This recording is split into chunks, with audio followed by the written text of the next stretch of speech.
Bonjour à tous. Ah. Bonjour à tous. Je vous demande donc d'accueillir l'équipe. On a un petit problème. Ah voilà. Je vous demande donc d'accueillir l'équipe d'Alpha, donc Julia Ducournau, qui est donc la réalisatrice.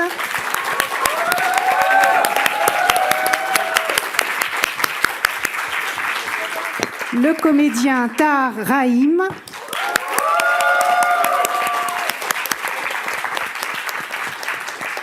La jeune et merveilleuse comédienne Mélissa Boros.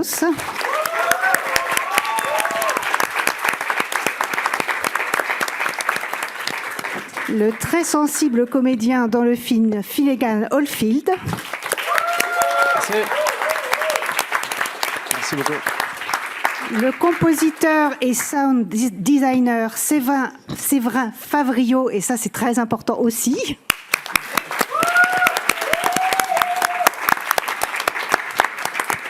Le compositeur Jim Williams.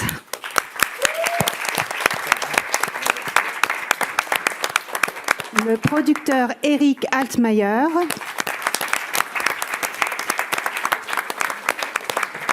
Et le producteur Jean-Rachid Kalouche.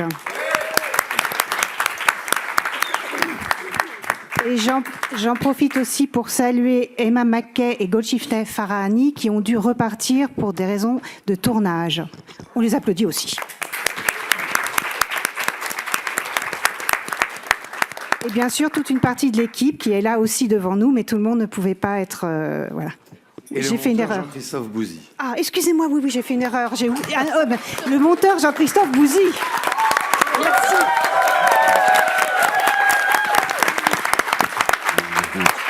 Excusez-moi, je suis désolée. Donc, en fait, il y a beaucoup de questions, mais moi, je vais commencer par en poser une, parce que ce film est absolument bouleversant. C'est un film d'orage, donc ça tombe bien aujourd'hui, je trouve. Et j'ai rarement vu un film avec autant de points d'entrée où on pouvait se poser la question des sujets. Et il y en a un qui me bouleverse particulièrement, c'est le choix de l'amour inconditionnel, de l'amour fou d'un être pour un autre, en l'occurrence une fratrie, avec en son cœur une adolescente. Et je voulais savoir qu'est-ce qui a déclenché ce choix de cet amour entre un frère et une sœur, et puis cette jeune fille. C'est une bonne question. Je crois que déjà, le thème de l'amour inconditionnel, c'est un thème qui traversait déjà mes deux précédents films. Je crois que malgré la noirceur de mes films, je suis une éternelle optimiste. Même si ça peut prêter à rire, mais c'est vrai. Je crois très fort et de plus en plus aujourd'hui, que l'amour est un acte de résistance. Et en tout cas, c'est vraiment, il n'y a que là-dessus, à certains moments de nos vies ou à certains moments de l'histoire, en ce qui concerne la société plus généralement, où c'est la seule chose à laquelle on peut se raccrocher. Et c'est déjà énorme, hein, en fait. Et ça peut changer énormément de choses. La raison pour laquelle, en fait, j'ai choisi de traiter une fratrie et puis une histoire aussi de mère et de fille, c'est parce que, en fait, je voulais essayer de faire ressentir ce que pouvait être un trauma qui se transposait, qui se transférait de génération en génération, à partir du moment où la douleur n'était pas digérée, où le deuil n'a pas été fait, où la mort est devenue quelque chose de tabou, et donc qui fait qu'il n'y a en fait aucune résolution à la souffrance. Je crois sincèrement que ce n'est que, en fait, dans l'acceptation, dans le laisser partir, en fait, que l'on peut cesser ce cycle-là. Mais ça évidemment, ici, ça s'applique très fortement à la famille. Mais pour moi, la famille et la société, ça fonctionne de la même manière. Et je pense que ça s'applique extrêmement fort à ce qu'on vit aujourd'hui, parce qu'on sent bien qu'on est dans un cycle en ce moment. C'est un cycle qui est sidérant, qui est effrayant, parce qu'on ne sait pas quand est-ce que ça va s'arrêter, on ne sait pas si on a les armes, on ne sait pas comment faire. Et je pense que c'est vraiment le cas de tout le monde. Et évidemment, pour moi, ça a été une manière, en fait, je crois, de catharsiser cette peur-là, en la traitant au sein de cette famille-là et en la traitant aussi dans un film d'époque, entre guillemets, puisqu'on on parle d'un passé dans lequel chacun voit ce qu'il voit, mais bon, nous ne sommes pas aujourd'hui. Et je crois que cette transposition-là m'a aidé à avoir une distance que je n'ai absolument pas aujourd'hui, compte tenu des tas de sidération dans lequel nous sommes tous. Oui, c'est un grand film de fracas, c'est un grand film de bataille, mais c'est en aucun cas un film de chaos. Au contraire, c'est un film qui va toujours vers l'avant, et on va aller vers l'avant avec des questions. Donc, alors, une première question. Hi, Julia. This is Rodrigo Fonseca from Brazil, a big fan of Titanic, and your next new movie is amazing. Could you tell a few words about the production design? How was your work with your designer? Oh wow, that's a vast question and a good one at the same time. Just to be sure, because production design, I want to be sure that it means, you know, it varies according to countries, what it means exactly. Do you mean like the artistic direction of the film? Yeah, so you mean image, sets, and all this? Yeah, absolutely, okay. So I think like the main thing we can talk about here is the way I treated the two different periods that are in the film. These periods, on an image level, I wanted them to be actually quite opposite in many ways. In the past, in the flashbacks, you have an image that is extremely homogeneous, that is extremely unified, very saturated in colors.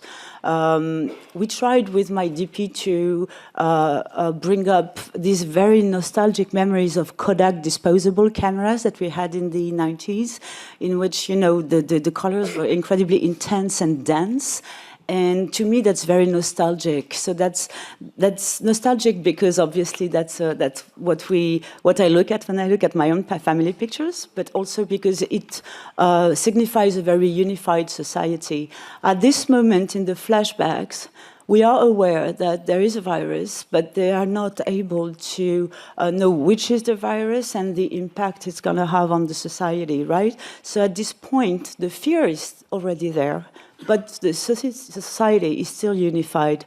I wanted in the present, so let's say between 7 and 10 years afterwards, I wanted the image to be incredibly desaturated, to be very cold, very bluish, very white, extremely contrast, to give some kind of like post-industrial feel to it, very metallic and harsh. And to me, that's a way to express that in the present and between the past and the present, fear has like insidiously seeped into the entrails of society and torn everything apart, leaving people just like basically in their own loneliness, because obviously we know that fear has this power of like setting people against each other right away. And this is the big difference between these two images, a very homogeneous one, a very heterogeneous one, because in society in between has changed because we know, but in the present, but we don't want to know. And I think that's the catalyst for all this repeated trauma. On peut peut-être aussi demander à Séverin Favrio, justement, sur le sound design, comment vous l'avez travaillé avec Julia Ducournau, puisqu'il y a des vibrations et du tremblement, il y a des choses plus moelleuses, enfin, et c'est vraiment particulier, c'est presque un personnage, c'est presque un dialogue. Effectivement, de toute façon, le cinéma de Julia demande de créer une réalité qui est propre au film, et ce qui est difficile, à la limite, je dirais, c'est les parties qui sont les moins impressionnantes au niveau du son, parce que les parties impressionnantes au niveau du sound design, elles sont pas forcément simples à chercher, mais on sait à peu près vers où on va, alors que le quotidien, quel est le quotidien de la réalité d'un film de Julia Ducournau, c'est, à la limite, je dirais, c'est ça qui est le plus compliqué à trouver. Et alors qu'au début, je m'étais dit qu'on allait se diriger vers quelque chose de l'ordre de la... comment on dit, la propagation, je voulais intimer la propagation du virus par le son, donc par des courants d'air et par de l'air qui se propage et tout. Et en fait, il s'avérait que ça n'était pas très efficace. Et à un moment, enfin, quand après avoir fait la scène de Portishead, et on arrive dans la salle de bain et j'ai trouvé cette idée de basse, parce qu'en plus... Alpha, Mélissa, quand elle est un peu comme ça, parce qu'elle est post-alcool, donc elle est un peu dans les vapes. Et je me suis dit, on est un peu comme dans un bateau, il y avait ces basses qui arrivaient, et j'ai eu l'impression qu'on enfermait bien ces personnages et l'histoire dans des basses, dans le tréfonds. Et que, après, j'avais fait la salle de classe aussi de Finnegan, et je savais pas trop comment attaquer cette scène, parce que cette scène était en son, au début, un peu anodine, en fait, au niveau sonore, je parle, parce qu'elle dit énormément de choses dans le film.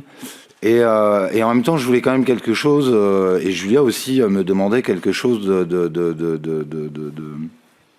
pas de désagréable, mais en tout cas quelque chose Organique. Oui, pas dans le confort. Et le fait d'avoir trouvé des bases comme ça qui enfermaient encore une fois ces personnages et un certain mal-être et même physique, fait que là, je pense qu'on avait trouvé un fil et après on a pu dérouler le... Si je puis me permettre juste de rebondir 2 secondes là-dessus, je crois aussi qu'une de nos perspectives majeures, c'était que tout soit ressenti depuis l'intérieur du corps du personnage d'Alpha. Tout est ressenti depuis son intérieur, d'où la violence évidemment du son parfois. Je pense à la scène de la piscine, beaucoup plus simplement la scène effectivement dans la salle de bain où on la découvre après la fête où elle est revenue ivre. Là, on se met complètement dans sa tête de quelqu'un qui a la gueule de bois. Il y a ces larcènes très désagréables. On sent bien qu'elle n'est pas dans le même univers que sa mère, où là, le son est beaucoup plus normal, beaucoup plus dans la réverb de la pièce. Et en fait, vraiment, je pense aussi à la scène des échafaudages, à la fois dans l'iconographie du film, dans le traitement de l'image et dans le traitement du son de manière extrêmement essentielle. L'idée, c'était vraiment d'être dans le ressenti, dans les peurs du personnage principal. Voilà. Une autre question? Hi there. Dylan Fernando, Films Fatale Canada. This question is for Julia and Tahar. How did you both build and develop the character of Uncle Amin?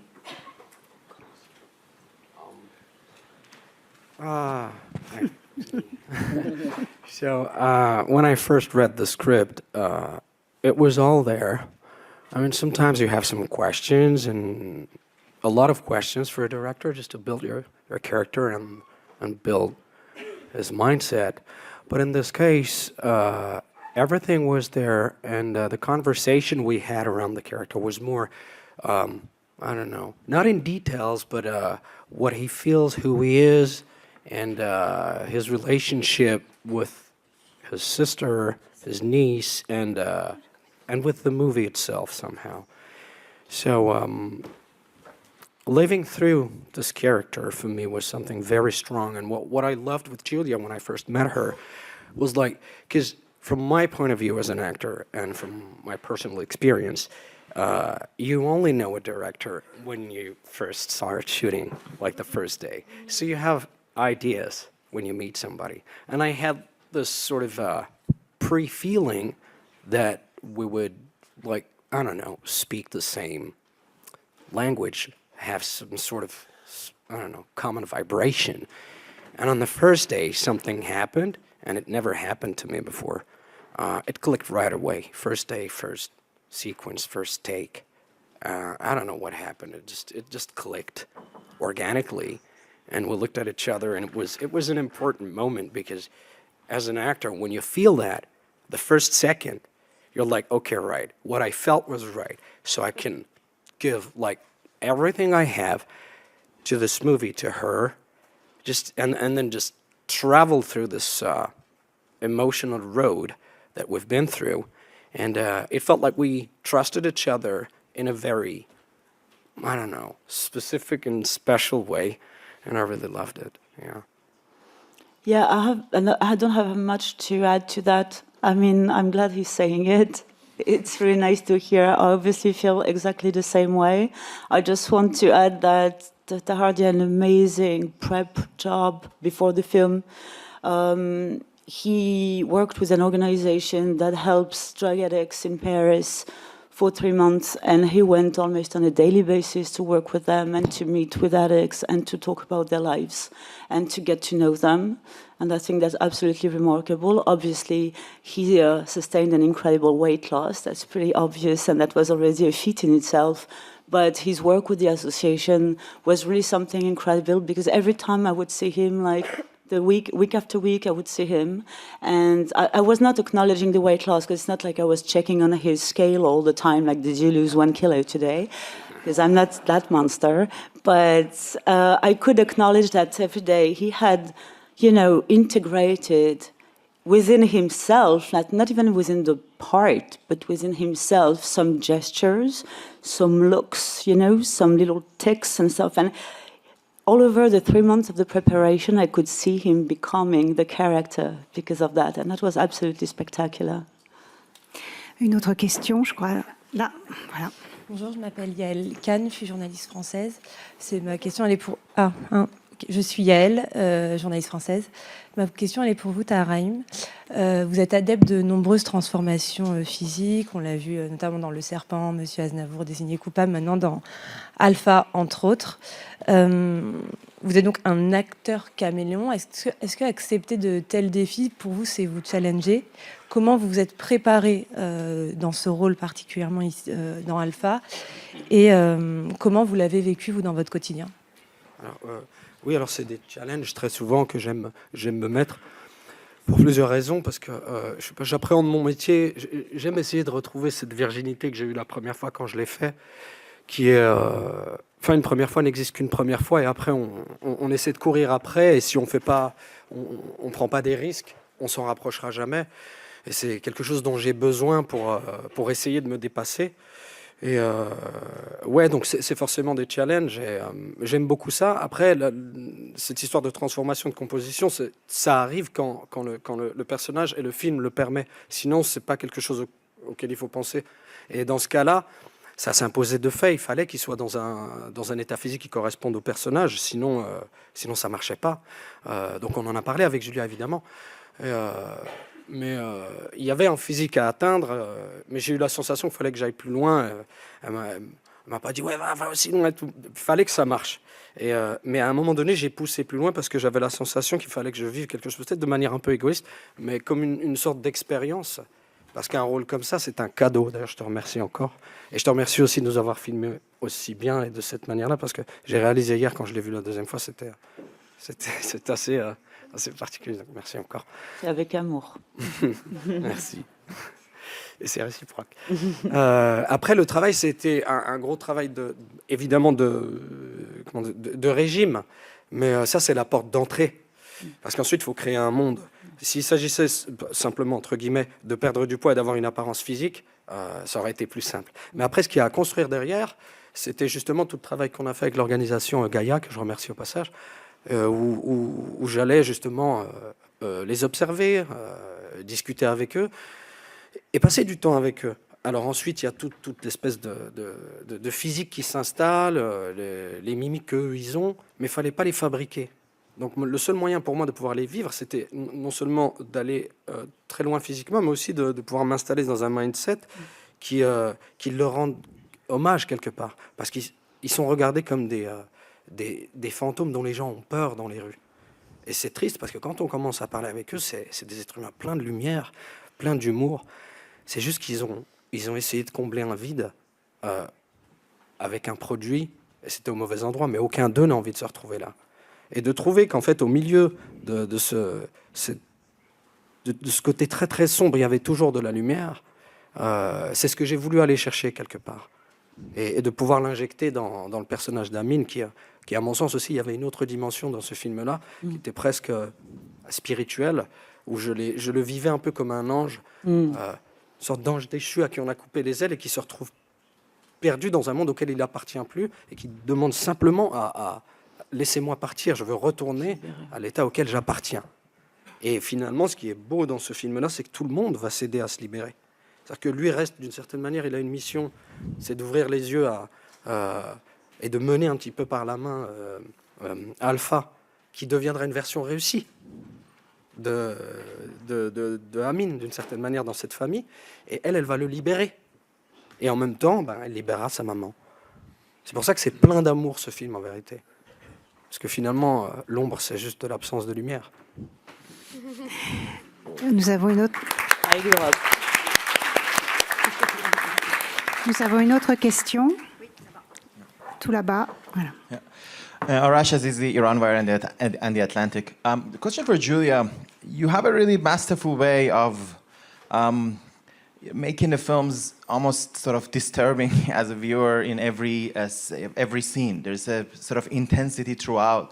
And yet, as you see, and the message of the film, and also in your public statements, there's a lot of love and warmth and humanity that comes. My question is, what does that artistic choice say about that? Like, why do you want us to be disturbed in every scene, and why do you choose to show that warmth that way? Well, first, the disturbance is not something that I seek. I think probably it's a collateral to what I'm trying to do, which I completely accept, and I think is absolutely predictable. But it's not something I seek. I think what I seek is really to, because ultimately I think that's what not only cinema but art is for, is to put yourself in the shoes of someone you don't know, of someone you'll never be, and to feel them. And I think the closer you get to the skin and the more you get under the skin of someone else, the more love there is, the more empathy you can trigger. And it does imply some violence, but I do intend to make you feel the pain that other people feel. To me, that's the only way to feel the love as well. So, again, it's a collateral, but I think it's a must. Une question ici. Hello, Hello. I'm Janet Nepales from GMA7 Philippines. My question is for Julia and Melissa. Talk about casting Melissa for this role, and Melissa, how did you prepare for your part? Oh. Je pense que la préparation avec Julia, comme elle le disait tout à l'heure, ça passe vachement par le corps. Et la préparation, pour moi, elle a été vachement physique aussi, beaucoup moins que celle de Tahar, bien évidemment, mais on a beaucoup fait de sport, beaucoup fait de préparation physique aussi, des cascades, ce genre de choses, et c'était assez intense pour moi qui n'est pas du tout sportive, vraiment pas. Mais oui, la préparation, elle est super importante. On a fait énormément de répétitions. C'est pas on n'arrive pas sur le tournage, on fait pas de l'improvisation. On peut avoir des moments d'improvisation, mais c'est vraiment très très très préparé. Et je me sentais vraiment très. J'avais les armes pour commencer le tournage, grâce à Julia surtout, et qui m'a jamais lâchée avant la préparation, pendant le tournage. Je me suis jamais sentie abandonnée. Même si Julia est très exigeante, quand ça ne va pas, elle le dit, quand ça va, elle le dit, et elle était 100%, elle m'a donné 100% de son temps, et je t'en remercie. Merci chérie, mais c'est mon métier, mais merci Julie. En plus, je l'ai fait avec amour. C'est pas le cas de tout le monde.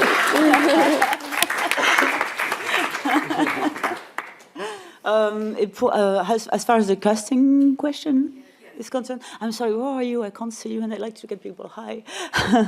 As far as the casting, I mean, to start with, I didn't want to work with someone who was a minor for that part.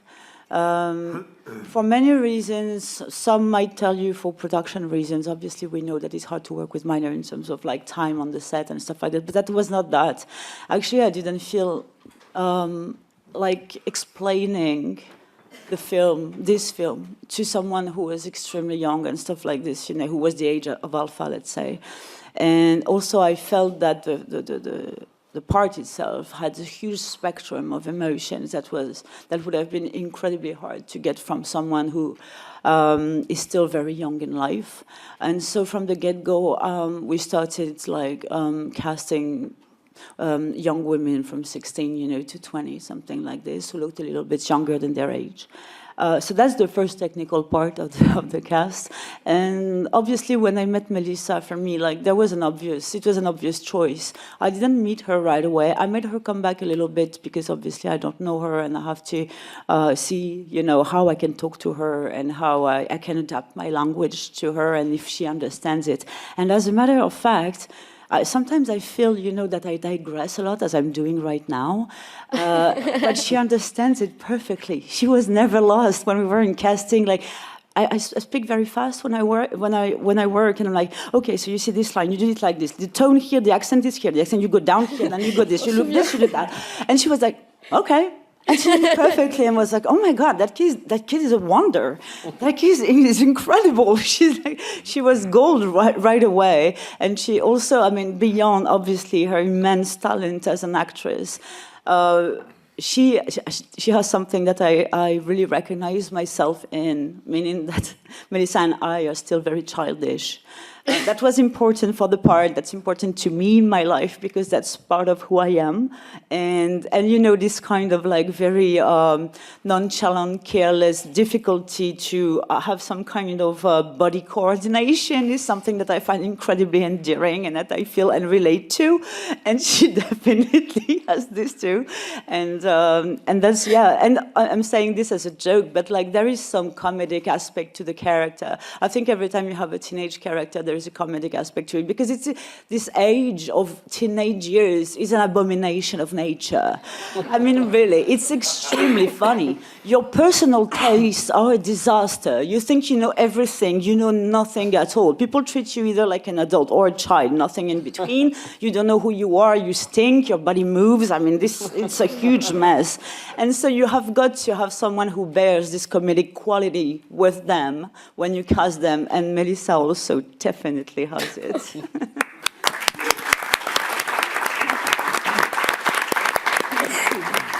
Une autre question là. Bonjour, Leïla de The Independent. Bravo pour votre film. J'avais une question pour vous et pour Tahar. La famille est berbère. Vous utilisez la langue berbère dans ce film. Ça m'a surprise parce qu'on n'a pas du tout l'habitude d'entendre cette langue d'habitude au cinéma. Et Tahar, vous ne parlez pas berbère de base, c'est pas votre langue de base, et encore moins golshifté, je pense. Pourquoi est-ce que vous avez fait ce choix très particulier de mettre votre caméra dans une famille qui parlait le berbère? Je pense que ce n'est pas anodin. Et vous, Tahar, vous êtes le Benjamin d'une grande fratrie. Et donc, vous incarnez le rôle d'un Amine. Je ne sais pas si c'est le Benjamin ou autre, mais en tout cas, il fait partie d'une fratrie assez joyeuse. Est-ce que le film a eu un impact sur vous en dehors des caméras, finalement, sur votre façon de voir la famille, ou vice-versa? Parce que c'est, sans spoiler ce qui se passe, c'est particulier le rôle d'Amine dans cette fratrie. Et je ne pense pas qu'on en sorte indemne de ce tournage-là après. Alors, juste pour répondre à votre première question, donc moi je suis moitié kabyle par ma mère. Donc mes grands-parents parlaient berbère, certaines de mes tantes aussi, et ma famille est un matriarcat. Donc en fait, tout ce que vous voyez dans le repas de l'Aïd, c'est vraiment mon enfance. Donc voilà, non, ça n'a absolument rien d'opportuniste, et c'est une scène que évidemment j'aime beaucoup parce que pour moi c'est un pur shoot d'enfance, cette scène, et j'espère aussi, je veux dire, au-delà du fait que ça parle berbère, tout ça, j'espère que au-delà de la culture, que n'importe qui peut se reconnaître dans ce chaos quels sont les repas de famille, qui sont à la fois une énorme tannée auquel personne n'a envie d'aller. En même temps, c'est toujours un peu drôle parce que ça crie dans tous les sens, ça s'engueule, il y a des gens qui prennent mal les choses, après ça rigole, ça rappelle les souvenirs d'il y a 30 ans, toujours les mêmes, tout ça. Et en fait, je trouve que ça dépasse en fait le cadre de ma scène et de ma famille, et c'est quelque chose, être un enfant là-dedans, être paumé là-dedans, et à la fois se sentir appartenir à ça, et aussi complètement en décalage par rapport à ça, surtout quand on est biculturel et qu'on parle pas la même langue que ses grands-parents. C'est quand même c'est une situation qui est un petit peu particulière parce que on se comprend par l'amour, mais on se comprend pas dans la vie. Donc en fait, c'est au ton qu'on comprend. Moi, je sais que ma grand-mère, quand elle me parlait, il y avait le ton, je savais si j'avais dit ou fait une bêtise ou pas, quoi. Moi, je suis allée trop loin, il faut que je disparaisse 2 secondes.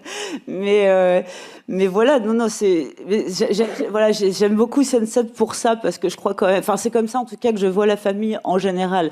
Pas juste ce genre de famille-là qui habite en cité, qui est tout ça, qui est un grand matriarcat. Mais juste pour revenir du coup, pour insister sur le truc du matriarcat, parce qu'après je vais laisser la parole à Tahar.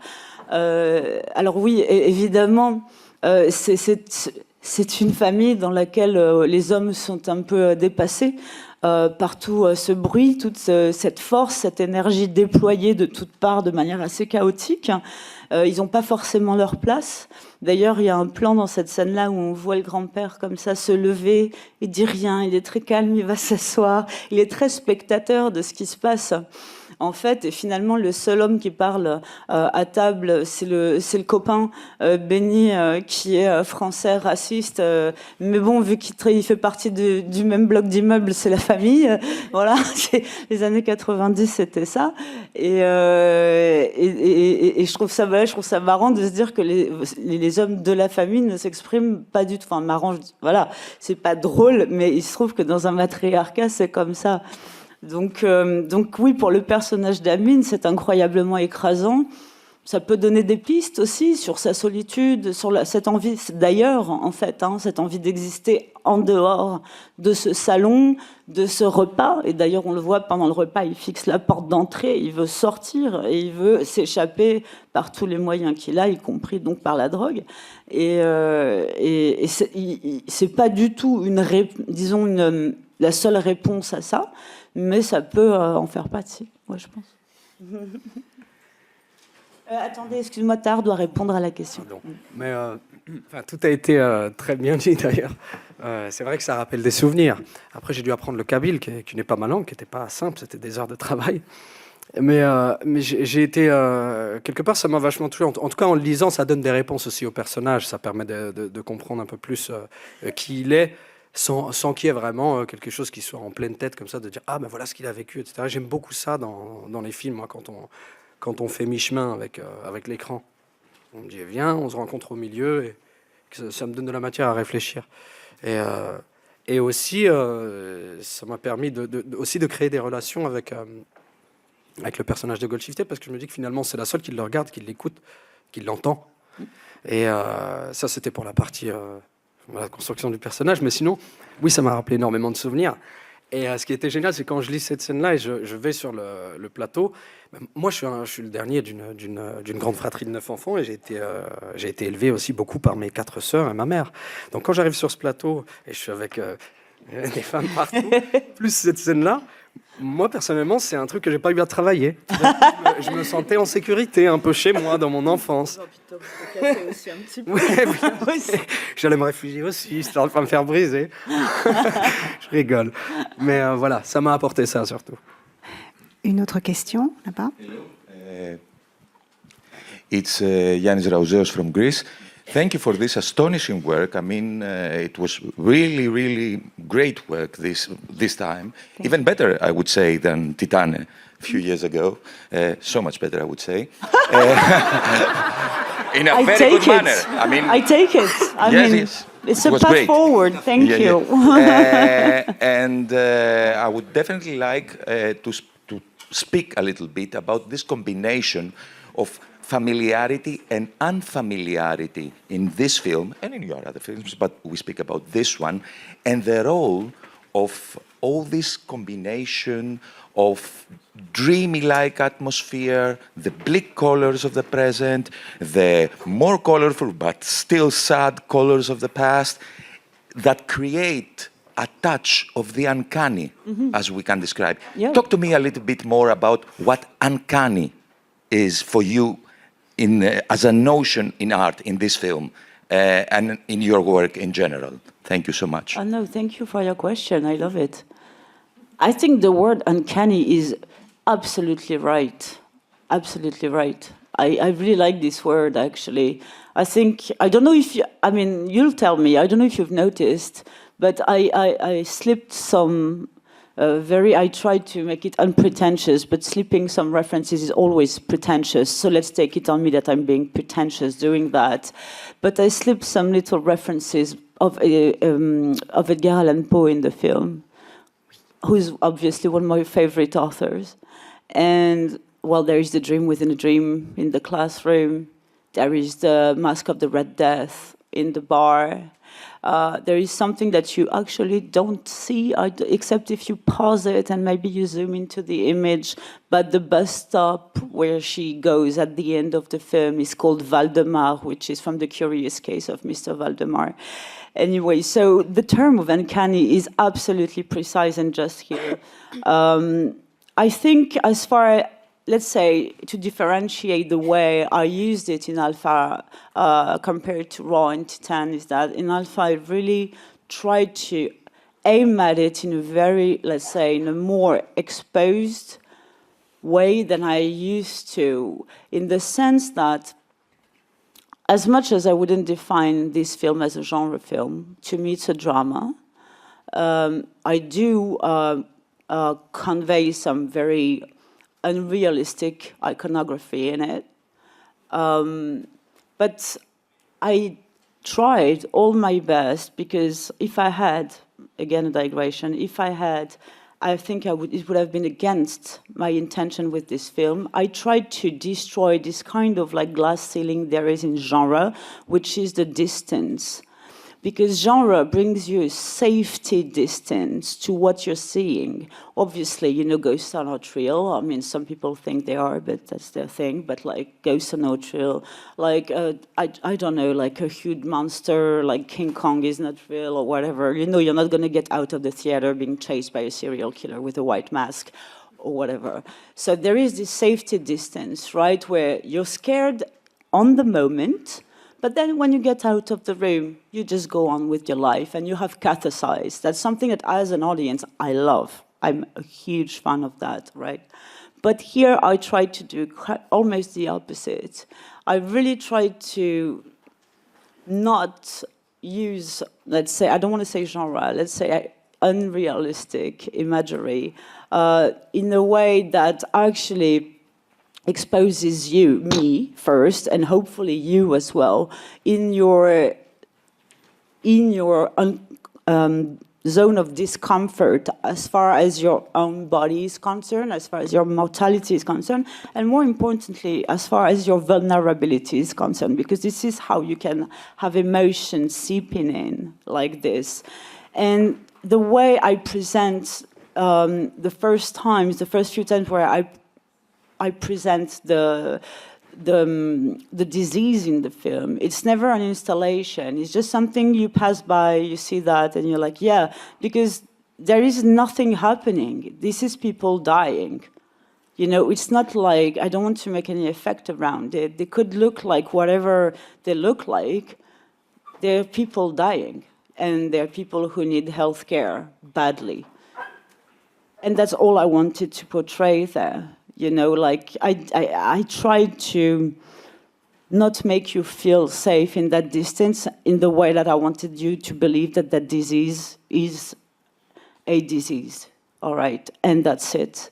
So this is something that is flirting between familiarity and infamiliarity in a very insidious way, I think. And when I thought about this idea of the recumbent effigies that they become eventually when they die, I thought about many things. One, for me, it was a way also to elevate the mortality of all the people that we lost in the pandemic in the 80s and 90s to something very sacred in a non-religious way. Obviously, for me, sacred always comes from the human in us, always comes from humanity.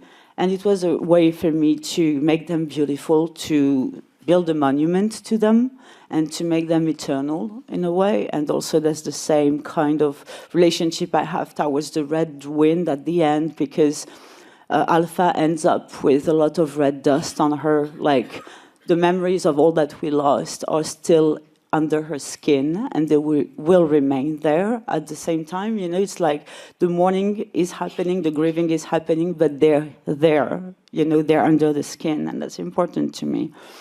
And the second reason why I chose this idea of the recumbent effigies is because I wanted to see within one body coexist life and death. To some extent, I did this in Titan with the metal, but metal is can be still a very alive material, because metal can be in fusion. It can change, you know. Stone doesn't. stone is dead stone. Like, there is nothing, like the only thing you can get from it is dust, but dust is still stone. It cannot mutate. So for me, the absence of mutation, generally in life, is the equivalent of death for me. If you don't transform things, you are dead, all right? That's how I see things, because I believe in mutation, and I believe in transformation.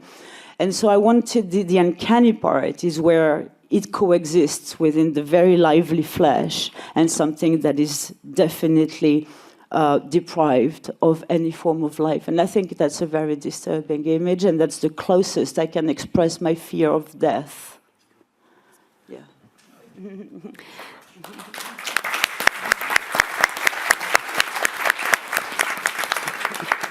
Et nous avons une dernière question. Le temps file. Oui. Bonjour. Allez, voilà, ici. Bonjour, ma question c'est pour Jules. Je suis Leite Salas do Brésil. J'adore Grave. Et Grave et Titane, sont une forme de libération sexuelle féminine à travers du body horror. Et c'est comme si libérer ces démons permettait d'accéder à soi-même. Mais dans Alpha, cette libération semble absente. Et la sexualité, c'est un peu en interdiction, en répression. Et je voulais savoir pourquoi vous choisissez d'explorer ce changement de perspective et la dimension plus sombre du désir et du corps. Can I ask you first a personal question? It's absolutely not exposing, I swear. Just like, how old are you? 36. Sorry? 36. 36? Okay. Oh, so, well, we're 5 years difference. I'm 5 years older than you. Because in the 90s, which is, to me, the time that I set my present in the film, again, anyone is free to see it as just the past, but to me, it's the 90s. In the 90s, it's the time where, you know, we knew about AIDS. We knew about the count, the body count, you know, the horrendous body count every day. We had known that for like many years now. And yet everyone kept on pointing fingers.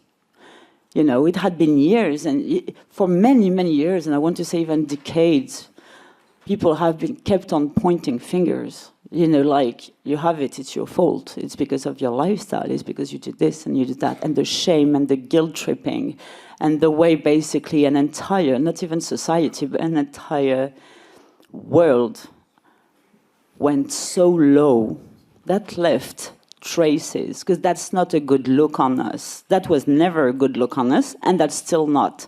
Because I think that's something that is still, to me at least, maybe to other people too, still very traumatizing. And I think that's something that we still tend to push under the rug. That we don't want to see like, no, it really was like that. Yes, it was like that. Like, people were publicly shamed. People were like, I remember even like in, you know, in the courtyard at my school, when a kid would bleed for whatever reason because they fell down at soccer, you would see blood. All the kids, exactly like in the swimming pool. No one would play with that person for 2 days because God knows he's bleeding. He probably has AIDS, you know. It's like, and the whole thing with just breathing the same air became incredibly difficult. That's a horrendous part of our history, I believe, and it left tremendous marks on, I think, our generation, because I believe we are more or less, even though I'm older, of the same generation. And when you think of this incredibly backward movement as far as ethics are concerned, as far as morals are concerned, as far as humanity is concerned, that we experienced at that time. And when you think about the 70s, where it was the moment of like freedom of sex is healthy, you can have all the sex, no one's gonna judge you, no one's gonna shame you. And what we got is, if you even think or dare thinking about sex, you're a crazy slut, who's gonna contaminate me? Or I'm gonna contaminate you, everyone's a danger, I don't trust anybody, sex is bad, sex is taboo. And that's why she doesn't feel comfortable trying to have her first sexual experience. That's it. Je vous remercie beaucoup. La conférence de presse donc s'arrête. Il y avait encore plein de questions, ce qui prouve que ce film est absolument passionnant. C'est un film inoubliable. Je vous remercie. Je m'excuse auprès de certains qui n'ont pas pu parler, mais on a fait comme on a pu, mais parce qu'il y avait tellement de choses à dire. Génial. Je suis désolée. Donc voilà, merci beaucoup et merci à l'équipe du film. Le film est magnifique.